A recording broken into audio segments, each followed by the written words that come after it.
Welcome to another episode of The Brand Called You, a podcast and podcast show that brings you leadership lessons, knowledge, experience, and wisdom from hundreds of successful individuals from around the world. I am your host, Ashutosh Garg, and today I'm delighted to welcome a very accomplished individual from India, Mr. Kundan Kumar. Kundan, welcome to the show. Hello, Ashutosh. Thank you so much. Thank you so much for the invitation. Kundan is the co-founder of an organization called the Dramantram, and we'll talk about that. And he calls himself an anti-CEO. He also has a personal mission to create at least 100 thought business leaders, including 40 entrepreneurs by 2025. So, Kundan, let's start talking first about why do you call yourself an anti-CEO? A quick story behind it was like all the founder group was sitting when we created this business, and I think everybody was given a designation so that when we go to social media, people can understand like what exactly are we holding. Right. So since being the final decision maker, the CEO came to me, and I wasn't at all comfortable with this name because I didn't feel like I was deserving this role, whatever personality I had. And the CEO rule books usually talks about profit first, and Dramantram is absolutely about people first. So in the same duration, it was like a couple of weeks we were going back and forth. I had like chief value officer and chief, all these things was going on. And then I came across a TED talk by Mr. Hamid Ulukaya, I think he is the CEO of Chobani. And he used this word anti-CEO because he is a people's person. I instantly fell in love with that anti-CEO. And since then, I've been like the guy, the anti-CEO. Wonderful. So before I go further, let's talk a little bit about your personal mission. You said that, your mission is to create at least 100 thought business leaders, including 40 women entrepreneurs by 2025. Let me start by asking you, define what you mean by a thought leader. Yeah, thank you for asking that. Because now there is so much of leadership has now become more of a philosophical word than just a kind of a role. Correct. And that's the beauty of it, because even I believe that leadership is more of a verb than more of a noun. And, every time when I was practicing leadership, it was always the quest I was in, what is the example I'm setting for the rest of the world? So since 2019, when I quit my job with TCS and I actively became, wanted to be into this field, first thing I wanted to define myself is what kind of leadership I'm looking towards. What exactly is there outside? So thoughtful leadership came first to me is, as I've already established, that people comes first to me. And then in that, for sure, you cannot compromise on the profitability. Being responsible is a part of your job. Being sustainable at the same time is become a part of the job. But then, how thoughtful you are with the overall system and especially the people. And that's where it's no more a choice that, okay, it's a profitability versus being responsible or being human.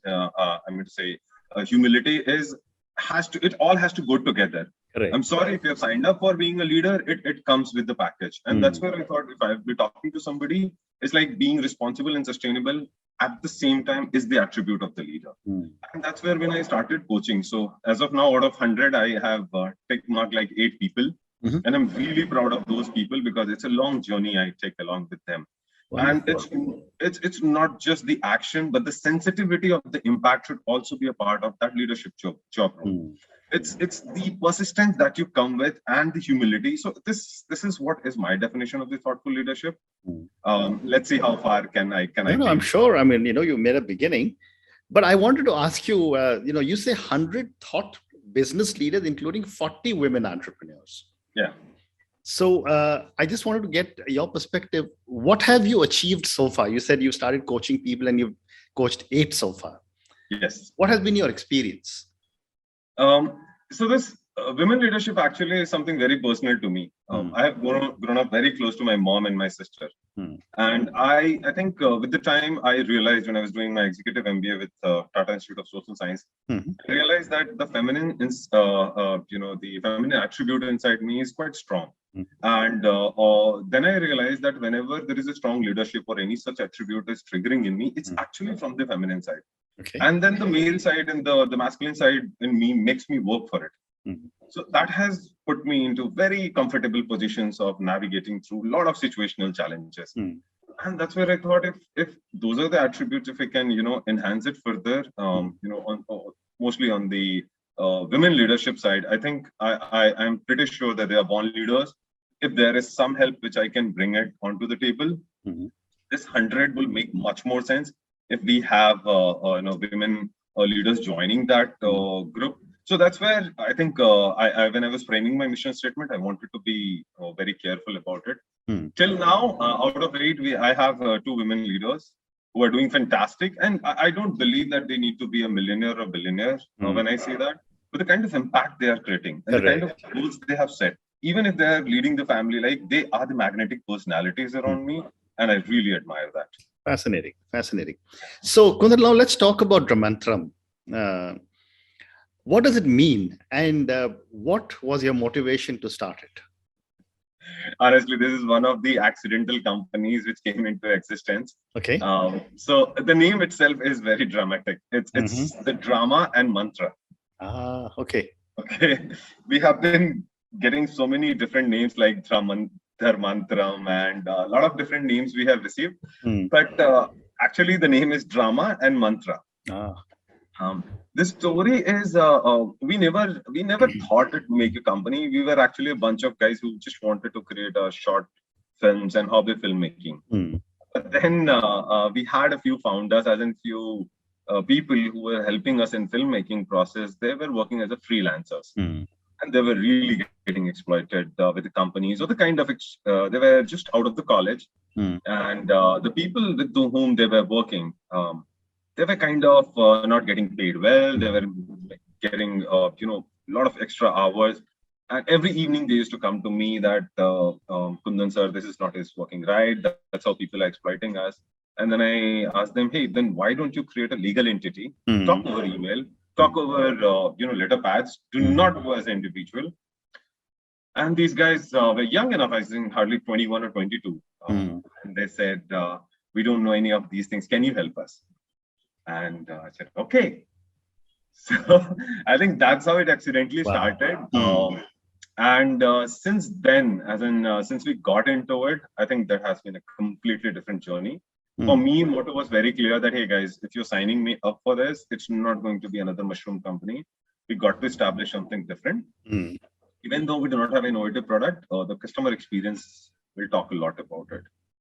So that's how it started, and that's a dramatic name. That's quite an amazing story. And I was trying to understand how to pronounce it correctly, but now I'm glad you've told me it's drama and mantram. So wonderful. So tell me a little bit about the kind of work you do there. Okay. So mostly just to add, extending the last question is, as we started very unconventionally, even the nurturing of all these leaders. So out of the 7, actually there were 7 partners when we started. Okay. And 5 of them were at the age of 21 and 22. Amazing. So I kind of took a 4 BHK house. I let them stay with me for 1 year so that I can teach them all the minute leadership things. So that when they are going to lead us, they should be well prepared and they should not be just somebody who's just delivering things. So now, I think they had their own expertise. So now coming to you, this question, we usually work any kind of visual content on the marketing side. And right from the brand transformation, that is the brand guidelines, logo creations, video making, art films, and report designs, magazines. So any kind of visual content, we help organizations to solve their business problems with that. Very interesting. So, Kundan, given so much experience you have with brands and the fact that you work with so many different brands, what goes into building a successful brand? Yeah, that's okay. Thank you for asking this. Though there are a lot of theoretical answers around it, I'll try to keep it very simple. Is that theory perspective, there are just 2 things. It's what exactly a company or the organization promises, and what exactly is the experience by the end consumer. In my experience, and I'll come to Dramantram part also, but before that is my own, as a leader, how we discuss on things is, whenever we talk of any brand creation, it's never an individual brand. There are a lot of mini micro brands that gets created. So it's like the leadership branding happens, Correct. the cultural branding happens, the product branding happens, and then the overall, then everything comes together. When you use your marketing and PR just to say that, hey, we have a great leadership, we have a great product, we have a great experience. Now everything has to come together to make a great brand. Till we are talking about good brand, okay, fine. Conventional methods will work. But since the way things are shrinking and the way fast-paced world we are, I think when we start working with anybody, we try to get the focus directly at the great brand, and we start from there. So I think that has been my experiences, and that's how I look at the branding. And when we start working, even though Dramantram has a very little scope into it, where we mostly help our clients only with the visual part of it, how exactly your logo looks, what are the message it is giving, how consistent you are with the, brand guidelines, what exactly is the brand video tails. But when we ask the question, we ask all sorts of questions, right, from their leadership, their product, their culture, the customer experience, because we try to incorporate all those things visually. Even though it is not a kind of something which loudly speaks out, but then over the period of time and, the color, mostly the emotion play along with that. And I think we have been successful. Our clients have been very successful in whatever we have tried to make it. In fact, recently, we have been awarded as the best advertisement agency for one of the projects we did with Extra Marks, because they are going pretty aggressive. Wow. So, congratulations. Yeah, thank you. So that has been kind of my experience with the brand building. Wonderful. So again, you're a young agency with a lot of young people. How have customer expectations changed from an agency over the years, given the fact that there are so many different kinds of media now? Right. So there are two things, Ashutosh here. There are two kinds of customer. First is the end customer, where the social media plays a huge role. Correct. When we talk about the actual consumer. Dramantram itself being a B2B, mostly in the B2B segment, our consumer are the people who are actually catering to the end consumer. Correct. So first I'll talk about the end consumer, because that is the ultimate target for anyone. Even if we work with the B2B business, we try to get their point of view. So yes, the world has absolutely changed with the social media. Correct. Everybody looks for that, that one-on-one interaction with the client. Lot of, you got to give that, the social media presence should be there. People are actually being addressed right at the, how could I say? It's so every individual is now exposed to the brand. They have one-on-one say. Brands are trying to leverage that. They can get direct feedback on their products. So this has really, I think, coming from a humanistic space, I think I'm happy with these changes. Though it brings a lot of pressure on the brands, on the organization, and on the creative agencies like us. But I think this is all for good, because if you look at the overall scenario, what is happening is all the resources are shrinking. Made with the money, made with the time, the place, or whatever it is. So for that, such creativity is important. And suddenly each consumer is getting more and more powerful. They are gaining more control out of it. So I think even though we had to work hard, and I think that's how the humanity grows, unless we have put pressure until we do not bring our best. So I'm happy with these changes, even though business-wise we struggle, but we take it as a challenge. Very interesting. So end perspective. I'm sorry, I'll quickly finish. Yeah. Please go ahead.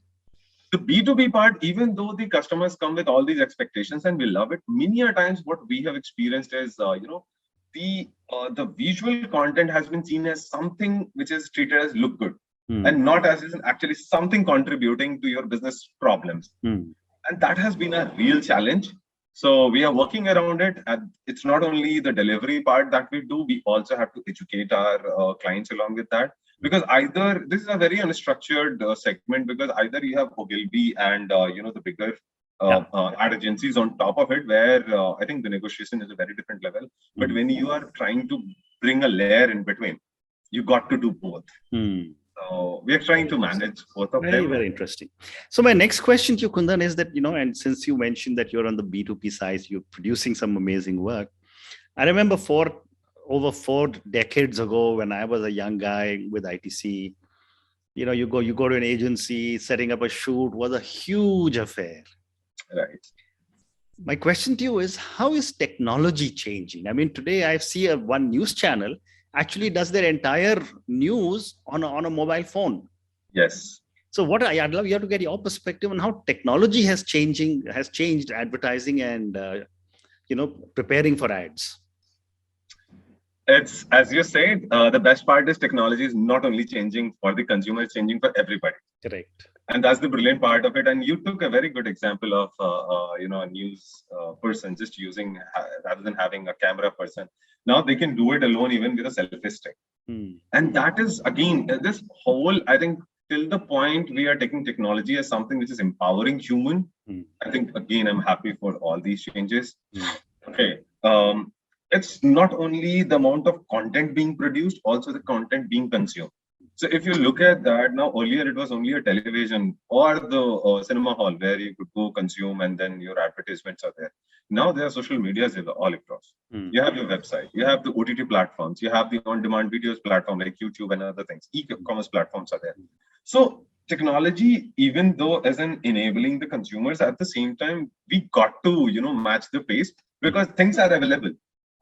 And that's where I think the creative agency's role becomes so important, that we are not always stuck to the conventional method that, hey, things are changing so fast. You've got to be on top of the game. You got to figure out what is solving the problem. That's it. It doesn't matter. You have a mobile, you don't have a mobile, you have a camera. It has to be solved. Now figure it out. So I think there is a huge impact on the advertisement agency. I think the bigger companies who were enjoying the big market and they were really enjoying the big profit chunk, they will be having a lot of troubles. The smaller fish would enjoy it further and it will continue to happen, I think. Okay, very interesting.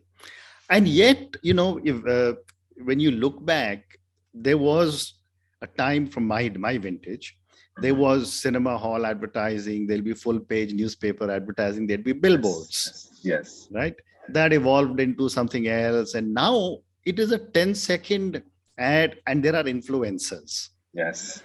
How does that change your working? How do you have to refocus the communication in 7 seconds, 10 seconds? Right. What goes into that? Again, with all the changes, the best thing I like is the whole ecosystem changes. We got to push our boundaries, but I think this is, again, I take it very positively, because if you look at it, the overall attention span is changing for everybody. Correct. We are a lazy species by birth. If we have options, we'll always pick something where the mind has to spend less energy. And I think the same is going. The options are coming up. In fact, 6-seconder is becoming much, much more famous. So now when we create any kind of advertisement or marketing video, we got to have this 6-seconder, 10-seconder, and 15-seconder options available. Correct. So if I backtrack, when we start scripting, when we start putting the words out there, it has to make sense when we are cutting out those 6 seconds, those 10 seconds. Okay. And I think that will continue. I don't know. We are scared about the 2-seconder ads, Yes. But Maggie was for 2 minutes. I don't know. That could be a possibility. And there has been a research, in fact, something by iSpot TV or something, that they have shown how exactly, the kind of engagement such kind of ads are bringing. And the 30-seconder ads was way below, with the 88 or 85%, something like that. Whereas the 10-second and 6-seconders were above 90% of the attention score. Fascinating. So, yeah, and I think it's a trend. It's a trend. It should not go below 4 seconds, because that is something minimum we try to keep, as in the brain and the senses in the brain to interact. But who knows? Who knows? Absolutely. I'm an observer. Who knows? Maybe there'll be some technology where some chip will be embedded in our brain and we don't even have the 4 seconds. It'll just be a perpetual communication going on. Very sure. That for sure is coming. So in my engineering, I was a student of electronic, and I used to do paper presentation on nanotechnology. Where I used to make these fiction stories that how nanotech has been integrated to my body. And these things are happening. Now I'm seeing all these things getting realized. Amazing.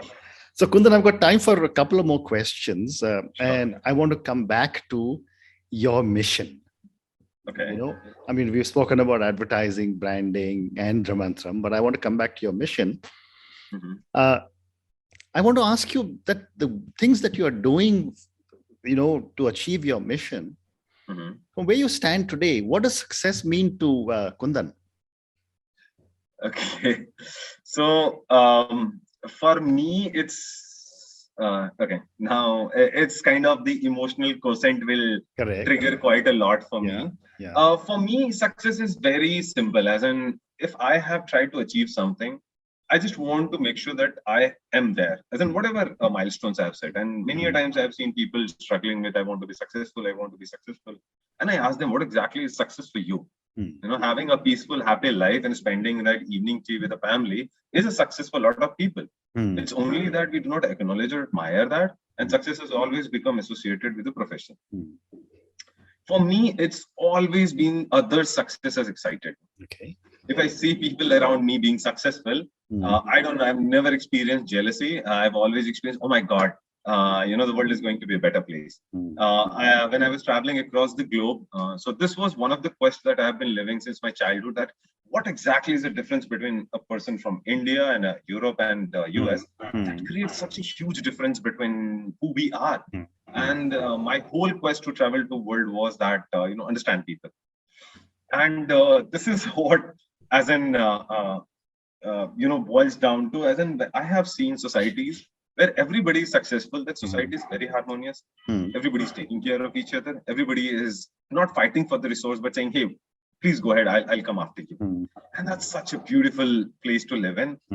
So for me, I'm trying to create such a world around me, because maybe selfish me, because I want to live peacefully. Wonderful. So, that's actually my whole mission is about. Business is a part of it, because even though I am a people's person, even though I have a lot of social entrepreneur plans, which is happening at the back of mind, I do not want to create an NGO where I'm just relying on the donation. I want to create a system where it is self-generating. And I think sustainability comes more from there. Well said. Well said. So I'm going to ask you my last question now. And this is a question on failure. And the reason I'm asking you is because I think you're quite philosophical in your answers also. Yes, I'm sorry. I've often said this, that, in India or Asia, parents don't teach children it's okay to fail. Absolutely. We're always told first in class, head of the line, etc., etc., etc. And yet we fail, we learn. My question to you, Kundan, is what have been your learnings from some of your mistakes? Okay, cool. This is a tricky one for me. And I want to do a TED talk on this one. Okay. So I don't know how surprised your audience. You know that I have a book on failure. Oh, really? I have collected the list of books and I have picked two. So I have to go through your books. I've really, I started looking for you, Ashutosh. I really feel the universe is now helping me to get in touch with people like you. So thank you. Thank you for mentioning that. Now, coming back to this question, I have a very different purpose right from the childhood when I got senses about life. Is the purpose, as in my purpose has been the quest to my partner. Okay. I was so careful that, hey, I can take care of the career very easily. I can create my own business very easily. It's unless I get a good partner, and the partner I meant was my wife, or my life is going to be awesome if I could do that. And since my teenage, I think I have prepared quite a lot about it. Okay, and risked all, and that has been my quest. The biggest failure, to my surprise, came in my married life. Okay, it ended just last year, and it was really painful, and it was hurting both me and my wife a lot. And that's where we realized that, hey, it's not getting in a healthy zone, and we took off, we concluded our relationship. But then, honestly, being honest here, it was never a professional success that was too much triggering, as in. It was always about people. I wanted to create a world, but I wanted to do it with my partner, with my, with my wife. That actually took, last 2 years has been very difficult for me because of that. But now I'm out. And now when you ask this question, suddenly the realization I feel is that maybe I have not taken as much as risk I should have taken. I think my life from here would be about failures. And I think your book will come very handy. Because my profile has always been as in somebody who can be very risk averse. So this is my superpower, that any situation I can think in it in different ways. And whatever is the situation or wherever direction it goes, I'm already ready with the answers. So that has made me quite successful in all the my job life or as a project manager, or I was always very smart and detecting the risk and solving it before it could come. But with the kind of milestones I'm having for myself, I think I'll throw myself more towards the failure, and let's see what it has for me. Amazing. Kundan, on that note, between drama and Dramantram, between your personal mission of creating 100 thought business leaders, including 40 women entrepreneurs, thank you for such an amazing conversation with me. Thank you for talking to me about so much about branding, about what has gone into thinking through your mission. And thank you for talking to me so much about your own vulnerability when you spoke to me about failure. Thank you again, and good luck.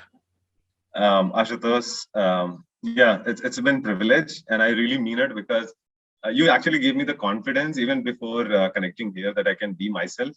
So I'm sure you're doing a great job, and would love to be connected with you. Thank you. Okay. Thank you for listening to the Brand Called You videocast and podcast, a platform that brings you knowledge, experience, and wisdom of hundreds of successful individuals from around the world. Do visit our website www.tbcy.in to watch and listen to the stories of many more individuals. You can also follow us on YouTube, Facebook, Instagram, and Twitter. Just search for the Brand Called You.